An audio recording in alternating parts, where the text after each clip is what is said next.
नमस्कार दोस्तों, आप देख रहे हैं ज्योग्राफी विद जाखड़ और मैं आपका दोस्त विजय जाखड़ आपका स्वागत करता हूं। यदि आप चैनल पर नए हैं तो चैनल को सब्सक्राइब ज़रूर कर लें ताकि भूगोल की आगामी कक्षाओं का और निःशुल्क कक्षाओं का आप भरपूर आनंद ले सकें। चैनल को लाइक सब्सक्राइब ज़रूर करें, शेयर ज़रूर कर दें ताकि किसी ज़रूरतमंद साथी को ज्योग्राफी की क्लास मिल सके। ये अपनी 5वीं क्लास है। 4 वीडियो अब से पहले मैं ज्योग्राफी पे डाल चुका हूँ और नियमित रूप से मैं कक्षाएं डालता रहूँगा ताकि किसी ज़रूरतमंद को इसका फ़ायदा मिल सके। यदि आप प्रारंभ कर चुके हैं तो बहुत अच्छा है, यदि प्रारंभ नहीं किया है तो प्लेलिस्ट में जाकर शुरू हो जाइए और इन कक्षाओं का भरपूर आनंद लीजिए। अब कुछ भी मुश्किल नहीं, जब तक तोड़ेंगे नहीं तब तक छोड़ेंगे नहीं, इस उद्देश्य के साथ इस कक्षा को प्रारंभ करते हैं। आज अपना भौतिक स्वरूप कंप्लीट हो जाएगा, उसके बाद नियमित रूप से आगे की कक्षाएं चलती रहेंगी। यदि आपने चैनल पे पुरानी कक्षाओं को नहीं देखा है तो पीछे जाकर के आप कक्षाएं प्लेलिस्ट में देख सकते हैं। चलो तो फिर चलते हैं, अब शुरू करते हैं अपना टॉपिक। अरावली व राजस्थान की प्रमुख पहाड़ियाँ पढ़ने वाले हैं। प्रमुख पहाड़ियों में देखो, मैं अभी ये जो ट्रिक्स बता रहा हूँ ये हर हालत में आप काम में लें और आपकी काम आने वाली भी है। यदि बाकर बाकरी शब्द किसी भी रोजा बाखर जैसे आ जाए तो कहाँ है, जालौर में है। बाकरी कहीं भी आ जाए या भाकर कहीं भी आ जाए तो ये पहाड़ियाँ आपके मिलेंगी जालौर में। यदि मगरा और मगरी आ जाए तो निश्चित रूप से आप बेझिझक उदयपुर कीजिए, और डूंगर और डूंगरी आ जाए जैसे भीम डूंगरी है, बैराट डूंगरी है, ये आ जाए तो आपको जयपुर करना है। अब कुछ पहाड़ियाँ और पर्वत मैं आपको विस्तार से बता रहा हूँ, थोड़ा ध्यान दीजिए, याद कीजिए। जैसे त्रिकुट पहाड़ी जिसके ऊपर सोनार दुर्ग बना हुआ है, ये पूछ लिया जाए सोनार दुर्ग कौन सी पहाड़ी पे बना हुआ है, त्रिकुट पहाड़ी पे बना हुआ है। वो कहाँ स्थित है तो पक्का याद कर लें, जैसलमेर में स्थित है। त्रिकुट पहाड़ी कहाँ स्थित है।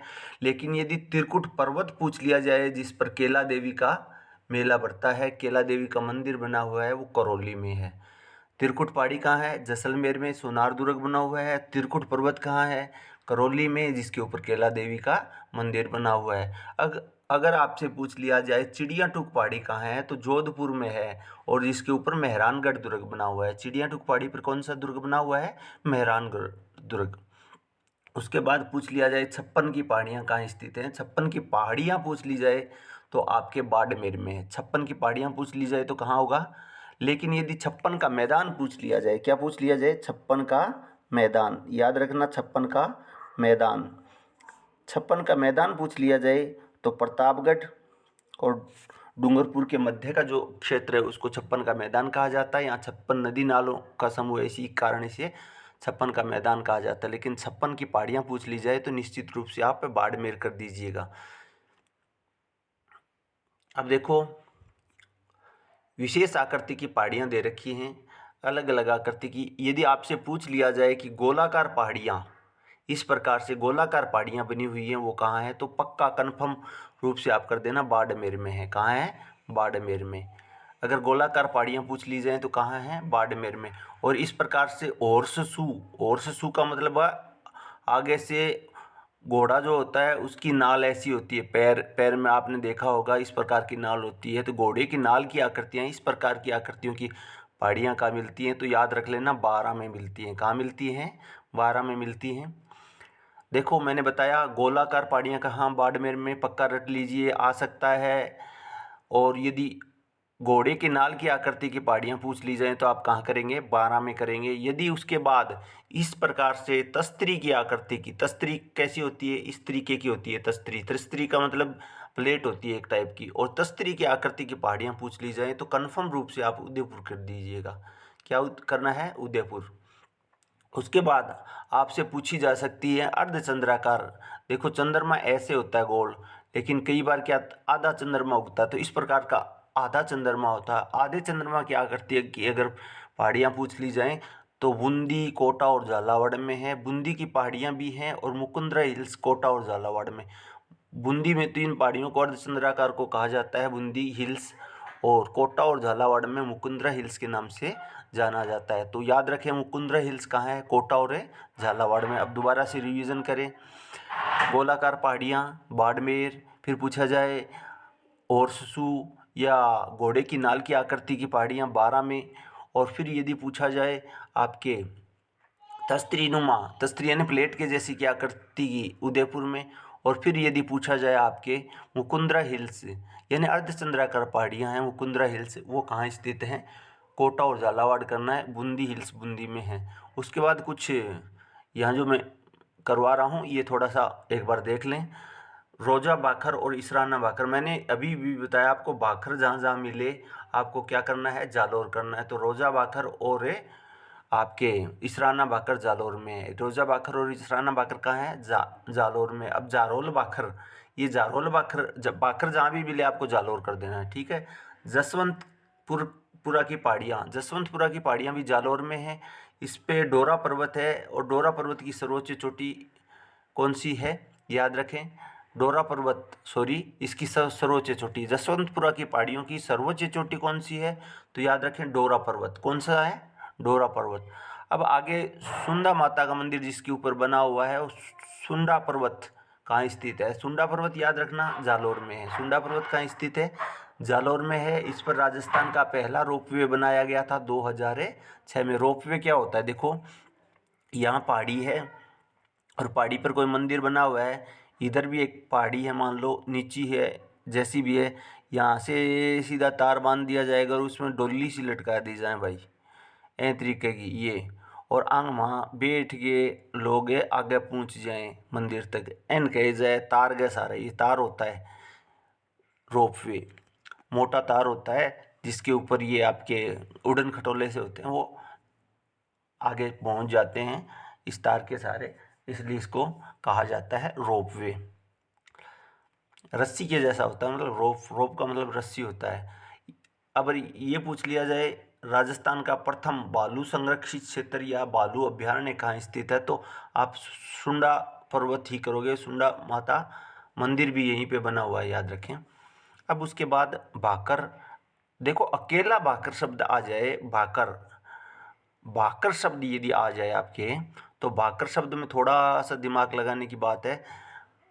वो बार बार ये प्रश्न पूछा भी गया है, यदि भाकर आ जाए तो आपको याद करना है सिरोही में स्थित है, दक्षिणी अरावली में सिरोही में स्थित छोटी और तीव्र ढाल वाली जो पहाड़ियाँ होती हैं उनको कहा जाता है भाकर। फिर पूछा जा सकता है हिरण मगरी, मगरा मगरी, ये देखो मगरी, आपके सब मगरा और मगरी हैं, ये सारे के सारे उदयपुर में आएंगे। अभी मैंने बताया हिरण मगरी उदयपुर में है, मोती मगरी उदयपुर में है, फतेह सागर झील, और मछली मगरा पिछोला झील जिसके मगरा के पास है उदयपुर में है। दूसरा रोप वे आपके यहाँ बना हुआ है मछली मगरा के अंदर, 2008 में बना था।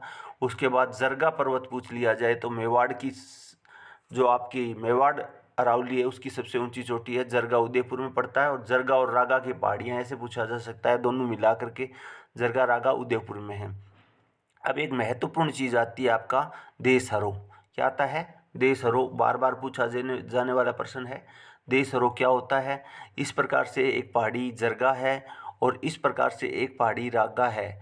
जरगा और रागा के बीच इस तरीके से, बीच में इस तरीके से आपके हरा भरा क्षेत्र है। जरगा और रागा पहाड़ियों के बीच हरा भरा क्षेत्र है दक्षिणी अरावली में, उसे देशहरो कहा जाता है, याद रखना। यानी दक्षिणी अरावली में जरगा और रागा पहाड़ियों के मध्य हरे भरे क्षेत्र को क्या कहा जाता है, देशहरो कहा जाता है, क्योंकि हमेशा हरा भरा रहता है। अब अगला प्रश्न है गोगुंदा जो है वो उदयपुर में पड़ता है। गोगुंदा की पहाड़ियाँ पूछे है, और गोगुंदा की पहाड़ियों में से एक नदी निकलती है आयड़ या बेडच। देखो आयड़ नदी जो है इसके किनारे आहड़ सभ्यता विकसित हुई और इसे बेडच के नाम से भी जाना जाता है, उदयपुर में है। गोगुंदा की पहाड़ियाँ, बिछा मेढ़ा की पहाड़ियाँ जिससे सोन नदी का उद्गम होता है, बिछा मेढ़ा की पहाड़ियों से कौन सी नदी का उद्गम होता है ये याद कर लें, क्योंकि अगला आगे जो टॉपिक आने वाला है आपके नदियों का उसमें भी ये काम आने वाला है। बिछा मेढ़ा की पहाड़ियाँ आपके उदयपुर में और उससे सोन नदी का उद्गम होता है। अगर फिर उसके बाद आपसे पूछ लिया जाए, ये कुछ महत्वपूर्ण हैं इनमें, देखो बिजराला की पहाड़ियाँ पूछ ली जाए तो जिससे खारी नदी का उद्गम होता है राजसमंद में है।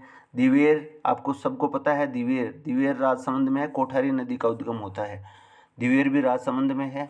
दिवेर का युद्ध भी प्रसिद्ध हुआ है जिसे मेवाड़ का मैराथन कहा जाता है, ये भी ध्यान रखें। और बनास नदी का उद्गम कौन सी पहाड़ी से होता है, ये बार बार पूछा गया प्रश्न है। खमनोर की पहाड़ी से। किससे? खमनोर की पहाड़ी से। खमनोर की पहाड़ी राजसमंद में है, तो बिजराला, दिवेर और खमनोर की पहाड़ियाँ कहाँ हैं? राजसमंद। इन तीनों से महत्वपूर्ण नदियों का उद्गम होता है। खमनोर से बनास नदी निकलती है, दिवेर से कोठारी नदी निकलती है, बिजराला से आपके खारी नदी का उद्गम होता है। अब अगला आता है नागपाड़ या सरपिला का जो पहाड़ है आपके अजमेर में स्थित है। नागपाड़ याद कर लेना, लूनी नदी का उद्गम होता है नागपाड़ से। तीसरा रोपवे 2016 में बनाया गया, पुष्कर में है, सावित्री माता का मंदिर वहाँ बनाया गया है। उसके बाद यदि पूछा जाए आपसे मोती मगरी कहाँ है, तो मोती डूंगरी, सॉरी मगरी नहीं, डूंगरी। देखो डूंगरी डूंगरी डूंगरी डूंगरी डूंगरी और डूंगरी। मोती डूंगरी, जालालना डूंगरी, महादेव डूंगरी, गणेश डूंगरी, भीम डूंगरी, बिजक डूंगरी। देखो मोती डूंगरी, जालालना डूंगरी, महादेव डूंगरी, गणेश डूंगरी, भीम डूंगरी, बिजक डूंगरी, ये सारी की सारी आपकी कहाँ हैं? जयपुर में है। और ये प्राचीन काल में मौर्यकालीन जो बैराट सभ्यता है उसके उदाहरण यहाँ मिलते हैं, याद रखें। अब देखो नेक्स्ट, ये कोई मतलब बैराट का तो पता है, बैराट की पहाड़ी कहाँ स्थित है? बाणगंगा नदी जिससे निकलती है। बैराट से कौन सी नदी निकलती है? बाणगंगा निकलती है, जयपुर में है। सेवर की पहाड़ियाँ साबी नदी निकलती है, ये भी जयपुर में है। देखो सेवर एक आता है सरसों अनुसंधान के अंदर, वो आपका सेवर भरतपुर में है। लेकिन ये आपका है साबी, सेवर की पहाड़ियाँ हैं। सेवर की पहाड़ियाँ अगर पूछी जाए तो जयपुर में है। मनोहरपुरा की पहाड़ियाँ, मेन था आपका रूपनगढ़ नदियाँ जो निकलती हैं, ये भी जयपुर में है। खंडेला पहाड़ी सीकर में है। कांतली नदी का उद्गम होता है खंडेला की पहाड़ियों से। यहाँ यूरेनियम के भंडार मिले हैं। यहाँ अभी हाल ही में एक रोहिला गांव है, वहाँ से आपके यूरेनियम के भंडार मिले हैं। बहुत महत्वपूर्ण चीज़ है, महत्वपूर्ण प्रश्न है, याद करना। रोहिला गांव करंट का क्वेश्चन बनता है यहाँ।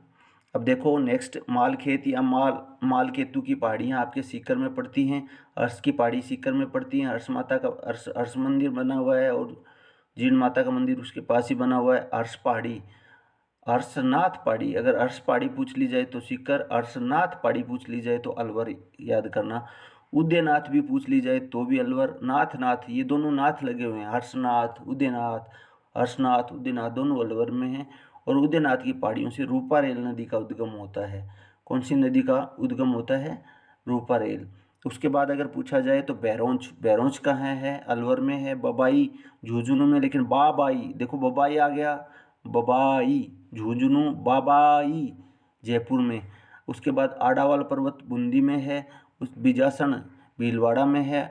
और उसके बाद ये बरवाड़ा है, वो जयपुर में है। बरवाड़ा कहाँ है? जयपुर में, याद रखें। अब देखो अपना जो टॉपिक है उसको आगे बढ़ाते हुए हम बात करते हैं पूर्वी मैदानी प्रदेश की। अब देखो ये जो आपका राजस्थान का मैप है, राजस्थान का मैप इस तरीके से बनाया आपने। राजस्थान के मैप में यदि हम देखें तो ये वाला क्षेत्र विशेष रूप से, इस क्षेत्र को पूर्वी मैदानी प्रदेश बोलते हैं। कौन सा प्रदेश है? पूर्वी मैदान बोलते हैं इसको। क्या बोलते हैं? पूर्वी मैदान। अब ये जो पूर्वी मैदान है इसका याद रखना, आपका पूर्वी मैदान है, यहाँ बहुत सी नदियाँ बह कर के आती हैं।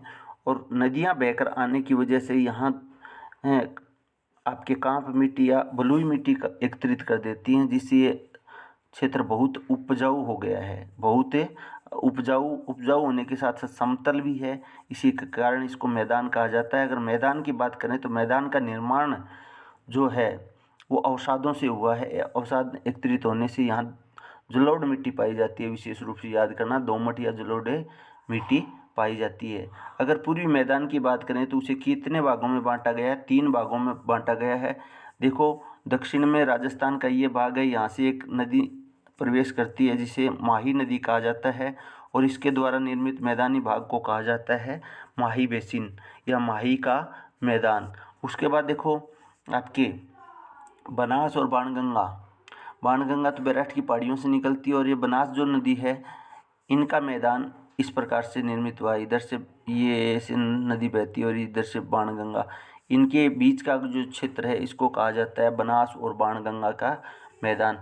फिर आपको पता है चंबल नदी मध्य प्रदेश से उद्गम होकर के आता है और ये आपके हाड़ौती और इन जिलों से होकर के इस तरीके से आपके प्रवेश करती है, इस तरीके से आपके प्रवेश करती है, यहाँ से प्रवेश करती है और इस प्रकार से बहती है। अब आपका ये जो क्षेत्र है इस क्षेत्र में देखो विशेष रूप से अगर बात की जाए चित्तौड़गढ़, आपके चित्तौड़गढ़ के बाद बात करें कोटा, बाराबूंदी, झालावाड़ और उसके बाद अगर बात करें सवाई माधोपुर, करौली और भरतपुर, इनमें ये नदी बहती है। इसी चंबल का मैदान है कहा जाता है। चंबल के मैदान के बाद देखो अब विस्तार से पढ़ते हैं माही। अब कल मैंने एक प्रश्न पूछा था किस नदी को वागड़ की गंगा कहा जाता है। वागड़ याद रखना, विशेष रूप से याद रखने की बात है। वागड़, वागड़ किस नदी का बहाव क्षेत्र है, वागड़ याद रखना। वागड़ कौन सी नदी, आपके माही नदी का। माही नदी को कांठल की गंगा भी कहा जाता है क्योंकि कांठा है यहाँ माही नदी का जो क्षेत्र है जहाँ से नदी बहती है उसे कांठा कहा जाता है माही नदी का। और कांठल डूंगरपुर, बांसवाड़ा, प्रतापगढ़ वाला एक क्षेत्र है। माही नदी जो है उसको कहा जाता है वागड़ की गंगा। यहाँ 56 का मैदान भी स्थित है। अब देखो वागड़ की गंगा तो हो गया, लेकिन कल मैंने एक प्रश्न और भी पूछा था किसे वागड़ का गांधी कहा जाता है। तो आपके देखो राजस्थान का गांधी बताएं पहले। राजस्थान का गांधी गोकुल भाई भट्ट। और वागड़ का गांधी किसको कहा जाता है, भोगीलाल पांडे है क्या, देख लेना। अभी देखो इसे वागड़ का विस्तार है, अगर 56 माही नदी का विस्तार है तो बांसवाड़ा, प्रतापगढ़ और डूंगरपुर में। ये विशेष रूप से ध्यान रखना, बांसवाड़ा, प्रतापगढ़ और डूंगरपुर। माही नदी कहाँ बहती है, बांसवाड़ा, प्रतापगढ़ और डूंगरपुर में बहती है। 56 का मैदान इसे कहा जाता है। 56 का मैदान तो विशेष रूप से अगर पूछा जाए तो 2 जिले याद रखना, बांसवाड़ा और प्रतापगढ़। यहाँ जो मिट्टी पाई जाती है रेड लोम पाई जाती है, रेड लोम पाई जाती है। रेड लोम का मतलब लाल लोमी मिट्टी पाई जाती है और लाल चिकनी मिट्टी भी कह सकते हैं। यहाँ की लाल लोमी मिट्टी में 2 तरीके की फसलें ज़्यादा होती है, एक तो मक्का होता है और दूसरा क्या होता है आपके चावल होता है। देखो कई बार परीक्षाओं में प्रश्न पूछा गया इसी संदर्भ में, याद रखना मक्का की 2 किस्में हैं, माही कंचन। यदि माही के साथ कंचन लगे तो आपको मक्का कर देना है क्योंकि मक्का, माही कंचन और माही धवल पूछ लिया जाए तो कौन सी है, माही धवल। ये दोनों तो किस्में अगर पूछ ली जाए तो मक्का की है, लेकिन सुगंध किस्में आती है याद रखो, सुगंधा में आती है। सुगंधा, माही सुगंधा किसको कहा जाता है, माही सुगंधा किसकी किस्म है, याद रखना चावल की किस्म है। उसके बाद यदि आगे बढ़े हम तो बनास बाणगंगा का मैदान है। बनास बाणगंगा का जो मैदान है उसमें देखो 2 चीज़ें याद रख लेना, RBC रेड ब्लड करपल्स होता है ना, इसकी फुल फॉर्म RBC, वो RBC। R से मतलब राजसमंद, कहाँ राजसमंद, और B से मतलब भीलवाड़ा और फिर C से मतलब चित्तौड़गढ़। ये जो ज़िले हैं इनमें जो आपका बनास बाणगंगा का मैदान विस्तृत है इसे मेवाड़ का मैदान या दक्षिणी मैदान कहा जाता है, लेकिन उत्तरी मैदान मालपुरा और करौली के अंदर स्थित है। और वहाँ से फिर अगर हम बात करें तो ATM याद रख लेना, ATM के पहले S लगा देना। SM का मतलब सवाई माधोपुर, A का मतलब अजमेर और टोंक में भी इसका विस्तार मिलता है। फिर यदि बात करें तो बाणगंगा का मैदान है जयपुर, दौसा, भरतपुर, यहाँ जलोढ़ मिट्टी पाई जाती है। फिर अगर अब बात करें 3 नंबर, थोड़ा सा ध्यान दें, 3 नंबर में बात कर रहा हूँ चंबल का मैदान। किसका मैदान है, चंबल का मैदान। चंबल नदी का तो सबको पता है, चंबल नदी इस प्रकार से राजस्थान में एंट्री करती है और इस प्रकार से बहती है। अब यहाँ देखो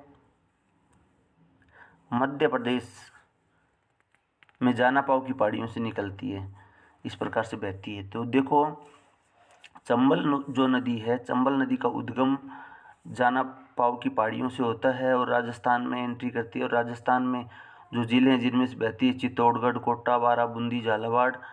और उसके बाद ये सवाई माधोपुर, करौली और भरतपुर की बात करें, भरतपुर नहीं, धौलपुर की बात करें तो धौलपुर से होकर के ये बहती है। अब यदि इनमें देखा जाए तो इनमें विशेष रूप से ये नदी बैडलैंड ट्रोपोलॉजी के लिए जानी जाती है। बैडलैंड ट्रोपोलॉजी का मतलब उत्खात भूमि हो गई। उत्खात भूमि सर्वाधिक, अगर उत्खात भूमि वाली यदि देश के संदर्भ में भी पूछी जाए तो चंबल नदी है।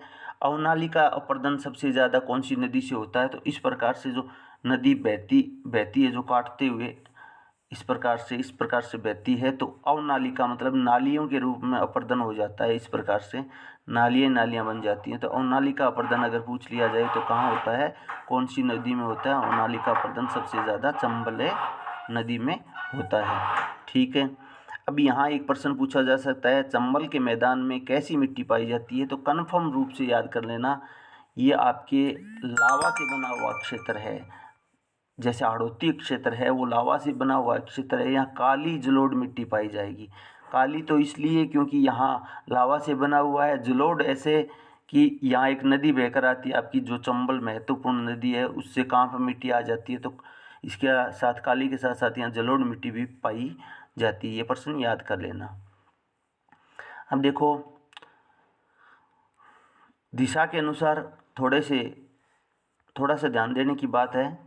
दिशा के अनुसार यहाँ पूछ लिया जाए, उत्तर में घग्गर का मैदान है, यहाँ आपके चंबल का मैदान है, यहाँ आपके बाणगंगा का मैदान हो गया, ये माही का मैदान हो गया, और ये चंबल का मैदान हो गया। इस प्रकार से दिशा के हिसाब से भी पूछा जाए तो घग्गर उत्तर में, चंबल पूर्व में, माही दक्षिण में और लूनी पश्चिम में। इस प्रकार से आप याद रख सकते हैं। अब अगला टॉपिक है अपना इसके अंदर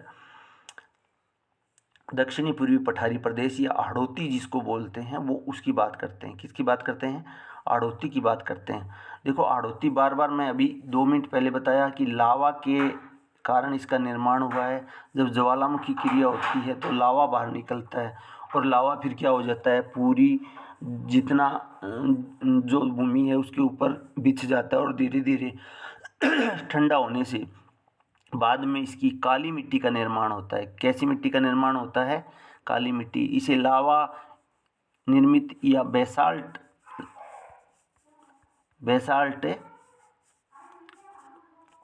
लावा निर्मित बेसाल्ट, ज्वालामुखी लावा से निर्मित बेसाल्ट चट्टानें भी कहा जाता है। मिट्टी कैसी पाई जाती है? काली मिट्टी पाई जाती है। अध्ययन की दृष्टि से अगर देखा जाए तो इसे 2 भागों में बांटा गया है। कितने भागों में बांटा गया है? एक तो दक्कन का लावा पठार और एक विंध्य कगार। यदि हम बात करें यहाँ तो देखो, ये थोड़ा सा यहाँ मैप में ध्यान करें। ये वाला जो ऐसे ये दे रखा है, ये GBF है।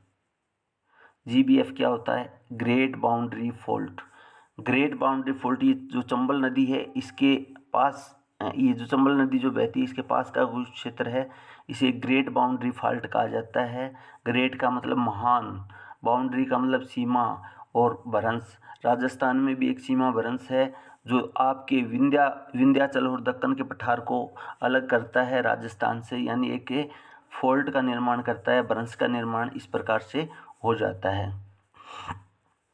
तो देखो, यहाँ ये वाला विंध्य कगार हो गया, ये वाला दे दिया, ये इधर वाला ये विंध्य कगार हो गया। विंध्य कगार के बाद ये आपका हाड़ौती हो गया, हाड़ौती ये हो गया, और फिर दक्कन का लावा पठार, ये आपका दक्कन का लावा पठार है। यदि ये पूछ लिया जाए कि बताइए राजस्थान का दक्कन, आपका हाड़ौती का पठारी प्रदेश है वो किसका भाग है? तो याद रखना प्रायद्वीपीय पठारी भाग का है। दक्कन का लावा यहीं पे पड़ता है, विंध्य कगार यहीं पे पड़ता है। ये थोड़ा सा ध्यान रखने की बात है। ये आपको फॉल्ट मैं बता चुका हूँ, ग्रेट बाउंड्री फॉल्ट यहाँ हाड़ौती के मध्य स्थित है ये, और रावली के मध्य स्थित है, हाड़ौती और रावली की। अब अपनी बात आती है दक्कन का लावा पठार। तो दक्कन का लावा पठार ये पूछा जा सकता है कि इसके अंदर कहाँ फैला हुआ है? एक तो प्रतापगढ़ और झालावाड़ में।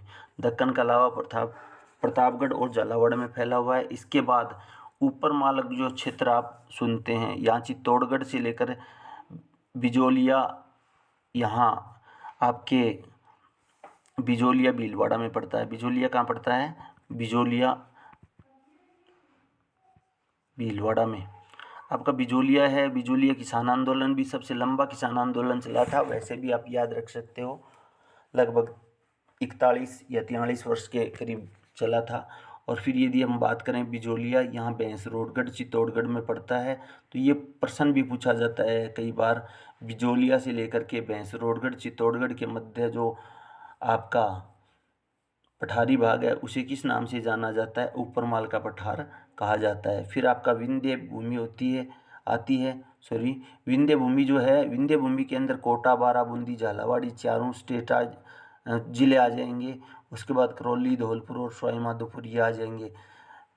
कोटा, बाराबूंदी, झालावाड़ इसको तो हाड़ौती कहा जाता है, और आपके करौली, धौलपुर और सवाई माधोपुर का क्षेत्र डांग कहलाता है। इस क्षेत्र में जो पाया जाता है वो सबसे ज़्यादा क्या पाया जाता है? स्टोन पाया जाता है। जहाँ भी आप देखोगे स्टोन शब्द लगा हुआ है तो आप हाड़ौती प्रदेश में कर दोगे। सबसे ज़्यादा पाया जाता है सैंड स्टोन, सैंड है स्टोन।